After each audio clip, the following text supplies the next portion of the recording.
यहाँ पर ये इंस्पायरेशन का डायग्राम दे रखा है। तो ये है डायफ्राम कॉन्ट्रैक्टेड। जब डायफ्राम कॉन्ट्रैक्ट होता है तो फ्रंट से बैक की तरफ वॉल्यूम बढ़ जाता है यहाँ पर। ओके, इसके बाद एक्सटर्नल इंटरकोस्टल मसल्स कॉन्ट्रैक्ट होने से रिबकेज ये ऊपर की तरफ उठ जाती हैं। ऐसे ही इसके बाद रिब्स और स्टर्नम भी रेज्ड हो जाते हैं। ओके, इसके बाद वॉल्यूम ऑफ थोरैक्स बढ़ जाता है, इंक्रीज हो जाता है वॉल्यूम, जिसकी वजह से इंट्रा पल्मोनरी वॉल्यूम भी बढ़ जाता है और इंट्रा पल्मोनरी प्रेशर घट जाता है तो एटमॉस्फेरिक प्रेशर बढ़ जाता है। तो एयर हायर प्रेशर से लोअर प्रेशर की तरफ मूव करती है, जिससे एटमॉस्फेयर की एयर लंग्स में एंटर कर जाती है। Okay, the volume of air involve in breathing movements can be estimated by using a spirometer which help in clinical assessment of pulmonary function। Breathing movement में air के volume का measurement spirometer की help से किया जा सकता है, जो पल्मोनरी फंक्शन का क्लिनिकल असेसमेंट करने में यूज किया जाता है। नेक्स्ट है respiratory volumes and capacities. First है tidal volume TB, volume of air inspired और expired during a normal respiration. It is approx 500 ml. Like that, a healthy man can inspire or expire 6000 to 8000 ml of air per minute. Normal respiration के समय inspired और expired air के volume को tidal volume कहते हैं। यह लगभग 500 ml होता है, अर्थात हेल्दी मैन लगभग 6000 से 8000 ml एयर पर मिनट की रेट से इंस्पायर और एक्सपायर कर सकता है। Inspiratory reserve volume IRV, additional volume of air a person can inspire by a forcible inspiration. This average 2500 ml to 3000 ml. IRV उसे कहते हैं, इंस्पायरेटरी रिजर्व वॉल्यूम उसे कहते हैं जिसमें कि नॉर्मल रेस्पिरेशन के अलावा कोई पर्सन फोर्सबल एयर इंस्पायरेशन से एडिशनल वॉल्यूम एयर की इनटेक कर सकता है और ये एवरेज 2500 ml से 3000 ml होती है। नेक्स्ट है expiratory reserve volume ERV, additional volume of air a person can expire by a forcible expiration. This average 1000 ml to 1100 ml। Normal expiration के अलावा कोई पर्सन फोर्सबल एक्सपायरेशन करके कितनी एडिशनल वॉल्यूम एयर रिलीज कर सकता है अपनी बॉडी से, उसे ERV कहते हैं। इसका एवरेज होता है 1000 ml टू 1100 ml। नेक्स्ट है residual volume RV, volume of air remaining in the lungs even after a forcible expiration. This average 1100 ml to 1200 ml। Air का वह वॉल्यूम जो फोर्सफुली एक्सपायरेशन के बाद भी लंग्स में बच जाता है या बाकी रह जाता है, इसका एवरेज 1100 ml से 1200 ml होता है। नेक्स्ट है inspiratory capacity IC, total volume of air a person can inspire after a normal expiration. This includes tidal volume and inspiratory reserve volume TB plus IRV। Normal expiration के बाद air की total volume जो एक व्यक्ति inspire कर सकता है, इसमें टाइडल वॉल्यूम और इंस्पायरेटरी रिजर्व वॉल्यूम आता है TB प्लस IRV। यहाँ पे डायग्राम है एक्सपायरेशन का, मैकेनिज्म ऑफ ब्रीथिंग। सबसे पहले डायफ्राम रिलैक्स्ड होगा और आर्क जो है बर्ड हो जाएगी, ऊपर की तरफ हो जाएगी।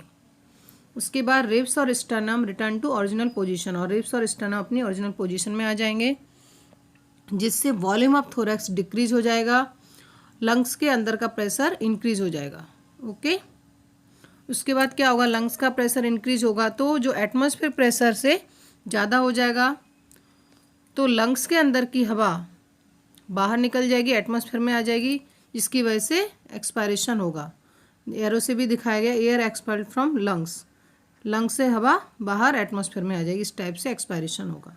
नेक्स्ट है expiratory capacity EC, total volume of air a person can expire after a normal inspiration. This includes tidal volume and expiratory reserve volume TB plus ERV। Normal inspiration के बाद एयर की कुल वॉल्यूम जिसे एक व्यक्ति release कर सकता है, इसमें टाइडल वॉल्यूम और एक्सपायरेटरी रिजर्व वॉल्यूम इंक्लूड है TB प्लस ERV। नेक्स्ट है functional residual capacity FRC, volume of air that will remain in the lungs after a normal expiration. This includes ERV plus RV. Normal expiration के बाद air का volume जो lungs में रह जाता है, शेष रह जाता है, इसमें ERV प्लस RV इंक्लूड्स होते हैं। नेक्स्ट है vital capacity BC, the maximum volume of air a person can breathe in after a forced expiration. This includes ERV, TB and IRV, और the maximum volume of air a person can breathe out after a forced inspiration. Forced expiration के बाद air की वह maximum volume जो एक person expiration कर सकता है, इसमें ERV, TB और IRV इंक्लूड है।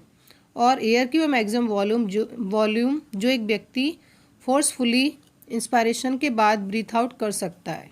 नेक्स्ट है total lung capacity TLC, total volume of air accommodated in the lungs at the end of a forced inspiration. This includes RV, ERV, TB and IRV, और vital capacity plus residual volume।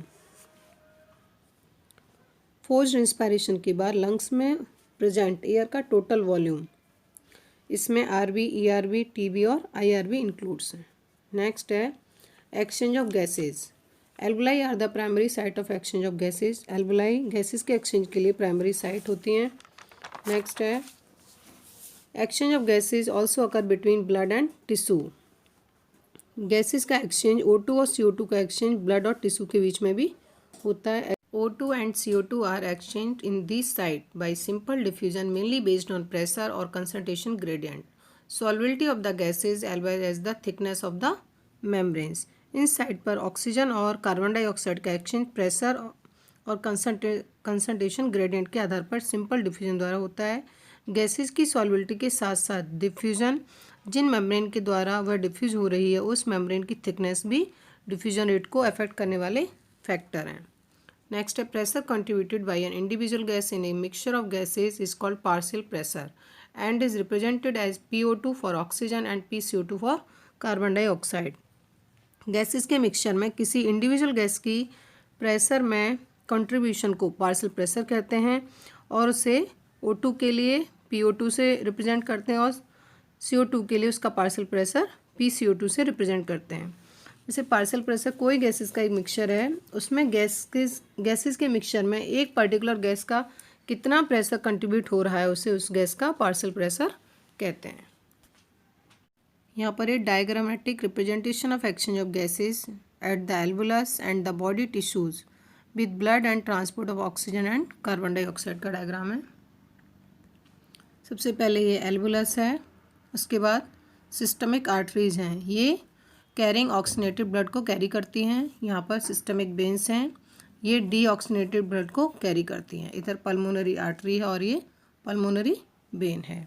तो pulmonary vein क्या करती है, lung से pure oxygenated blood को heart में पहुंचाती है, यहाँ पर लाती है। इसके बाद जब हार्ट से टिश्यू में ब्लड जाता है तो वो सिस्टमिक आर्टरीज के द्वारा जाता है। इसके बाद टिश्यू से हार्ट में डीऑक्सीनेटेड ब्लड ले जाने का काम सिस्टमेटिक वेन्स करती हैं ये।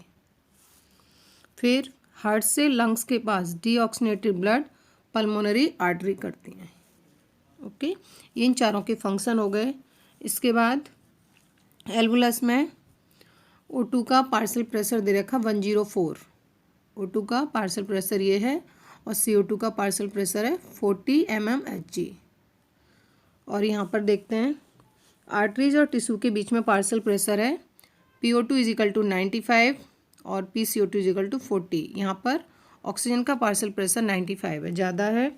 इसके बाद टिश्यू और सिस्टमेटिक वेन्स के बीच में पार्शियल प्रेशर है ये वाला PO2 = 40 mmHg और PCO2 = 45 mmHg। ये इनके पार्शियल प्रेशर दे रखे हैं। ओके, अब इनकी मैकेनिज्म देख लेते हैं। ब्रीथिंग मैकेनिज्म, ह्यूमन बीइंग ने ब्रीथिंग की है ना, और एयर इंस्पायर्ड हुई, ओके, और एल्वुलस में पहुंची। इस एल्वुलाई में O2 का पार्शियल प्रेशर यहाँ पे ज़्यादा है, पहले से ही पार्शियल प्रेशर दे रखा O2 का 104 mmHg। ओके, एल्वुलस से O2 पल्मोनरी वेन में जाएगी, यहाँ पर आ जाएगी O2 और वह ब्लड से मिक्स हो जाएगी और ये ऑक्सीनेटेड ब्लड बन जाएगा, है ना। ऑक्सीजन मिक्स हो गई तो ऑक्सीनेटेड ब्लड बन गया और ये हार्ट के पास जाएगा, यहाँ पर हार्ट के पास आ जाएगा ब्लड। फिर हार्ट ब्लड को पंप करके सिस्टमिक आर्टरीज में पहुंचा देगा और बॉडी टिश्यू के पास से ब्लड यहाँ पर आ जाएगा। ओके, यहाँ O2 का पार्शियल प्रेशर 95 mmHg दे रखा है, वह सिस्टमिक आर्टरीज है और टिश्यू में ऑक्सीजन का पार्शियल प्रेशर कम होता है। Similarly, a gradient is present for CO2 in the opposite direction like that from tissues to blood and blood to alveoli. इसी तरह से CO2 अपोजिट डायरेक्शन में मूव करेगी तो उसके लिए प्रेशर ग्रेडियंट होता है लाइक दैट टिश्यूज से ब्लड और ब्लड से एल्वोलाई की तरफ। नेक्स्ट है, as the solubility of CO2 is 20 to 25 times higher than that of O2, the amount of CO2 that can diffuse through the diffusion membrane per unit difference in partial pressure is much higher compared to that of O2. CO2 की solubility O2 की solubility से 20 to 25 times अधिक होती है, इसलिए diffusion membrane में से per unit pressure के अंतर से डिफ्यूज होने वाली CO2 की क्वांटिटी ऑक्सीजन की तुलना में बहुत अधिक होती है। नेक्स्ट है, the diffusion membrane is made up of 3 major layers, namely the thin squamous epithelium of alveoli, the endothelium of alveolar capillaries and the basement substance in between them. Diffusion membrane mainly 3 layer की बनी होती है, alveoli की thin squamous epithelium, alveoli की sales की endothelium और इन दोनों के बीच में बेसमेंट सब्सटेंस प्रेजेंट होता है। नेक्स्ट है, transport of gases. Blood is the medium of transport for oxygen and carbon dioxide. About 97% of oxygen is transported by RBC in the blood. Oxygen और CO2 के transport का medium blood होता है। लगभग 97% oxygen का transport blood में RBC द्वारा होता है। The remaining 3% of oxygen is carried in A dissolved state through the plasma. Remaining 3% oxygen का प्लाज्मा द्वारा डिजॉल्व स्टेट में होता है।